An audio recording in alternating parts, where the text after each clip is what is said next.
ரிலேஷனில் கடை opening function வந்து இன்றைக்கி இருக்குங்க. ஸோ அதனால் வந்து கூப்பிட்ருந்தாங்க.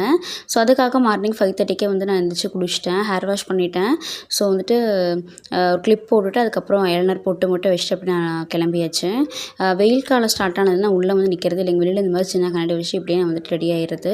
சிம்பிளாக ஒரு ஐலைனர் போட்டுங்க, இவ்வளோ தான் என்னோடய மேக்கப் டெய்லியுமே. பெருசாக க்ரீமில் எதுவுமே நான் போடுறதே இல்லை இப்போலாம். அதுக்கப்புறம் வந்து பக்கத்தில் வந்தாச்சுங்க ஷாப்புக்கு. பூஜா ஸ்டோர் தான் வந்து ஸ்டார்ட் பண்ணியிருக்காங்க. ஸோ ஐயரெல்லாம் கூப்பிட்டு சூப்பராக எல்லாம் நல்லபடியாக முடிஞ்சுது. அதுக்கப்புறம் அப்படியே வீட்டுக்கு வந்தாச்சு. நான் அன்றைக்கி ஒர்க்கு போகணும், அதனால் அம்மா வந்து உள்ளே குக்கிங் வேலை பார்த்துட்ருக்காங்க. நான் வெளியில் இந்த வரண்டாவெலாம் கூட்டி விட்டு சின்னதாக ஒரு கோலம் போடலாம் அப்படின்ட்டு போட்டுட்ருக்கேங்க. அப்படியே சைடில் இப்படி செடிக்கு எல்லாமே காலையில் தண்ணி விட்டுறலாம் அப்படின்ட்டு. நான் மார்னிங் விட்டேன்னா ஈவினிங் அம்மா வந்து விட்டுருவாங்க, நான் வர்றதுக்கு லேட் ஆயிரும். அப்புறம் பார்த்திங்கன்னா நான் வந்துட்டு கோலம்லாம் சிம்பிளாக போட்டு முடிச்சுட்டு எனக்கு கொஞ்சம் டைம் நிறையாவே இருந்துச்சு அன்றைக்கி. ஸோ டீ போட்டு ரிலாக்ஸ் வெளில உட்காந்து டீ குடிச்சிட்டு அதுக்கப்புறம் அம்மாவும் சமைச்சிட்டாங்க. அதெல்லாம் எடுத்துகிட்டு நானும் சாப்பிட்டுட்டு கிளம்பிட்டேன். தக்காளி சாப்பிட்டு இன்றைக்கி சிம்பிள்